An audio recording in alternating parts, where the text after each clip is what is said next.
আজি সজাগতামূলক bike rally উলিওৱা হৈছে। আপুনি দেখিছে চাগে সকলো যিখিনিয়ে আমি বাইক চলাইছোঁ তাৰ ভিতৰত ভালেকেইজন মোৰ নিচিনা বয়োজ্যেষ্ঠ লোক আছে।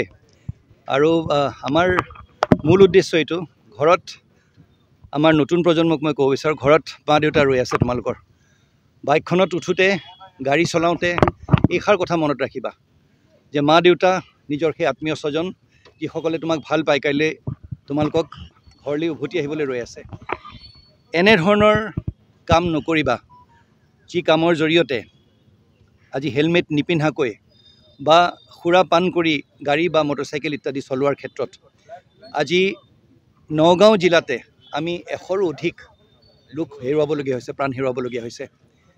তাৰ বাবে সকলোকে আহ্বান জনাব বিচাৰিছোঁ, এই বাইক ৰেলীৰ জৰিয়তে এটা সজাগতা আমি সৃষ্টি কৰিব বিচাৰিছোঁ সমগ্ৰ অসমত।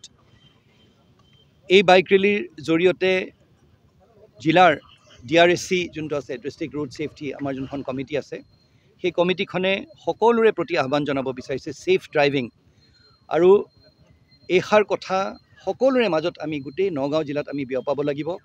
আৰু যিসকল ব্যক্তিয়ে গাড়ী চলায়, যিসকল ব্যক্তিয়ে মটৰচাইকেল চলায়, তেওঁলোকে যাতে এজন ৰেছপনচিবল ড্ৰাইভাৰ হয়, তেওঁলোকে যাতে এনেকুৱা ধৰণৰ কাম নকৰে, যাতে বেলেগ এজনে ভালকৈ ৰাস্তাৰ নিয়ম নীতি মানি পেলাই গাড়ী চলাইছে, আপুনি কিবা এটা ভুল কৰি এটা ডাঙৰ এক্সিডেণ্টৰ সৃষ্টি কৰিছে, তেনেকুৱা যাতে নহয়।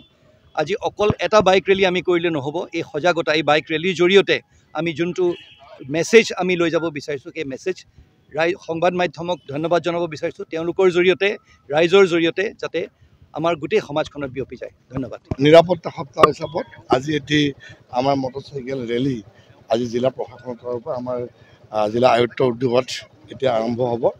আৰু উদ্দেশ্য এটাই যে যেতিয়া আমি বাইকখন চলাওঁ, আমি যিটো আমাৰ গতি নিয়ন্ত্ৰণ হ'ব লাগে আৰু হেলমেটটো সদায় পৰিধান কৰিব লাগে। হেলমেটটো সদায় নিজৰ কাৰণে। যোৱা সময়ছোৱাত নগাঁৱত যথেষ্ট দুৰ্ঘটনা হৈছে, বহুত যুৱকে প্ৰাণ তেওঁলোকে হেৰুৱাবলগীয়া হৈছে, যথেষ্ট আহতো হৈছে। আৰু আমি এটাই সদায় কওঁ যে আপোনালোকেতো বাইক চলাবই লাগিব, কিন্তু সদায় নিজৰ যিটো আমাৰ যিটো স্পীড সদায় কণ্ট্ৰলটো কৰিব আৰু হেলমেটটো সদায় পিন্ধি ৰাখিব।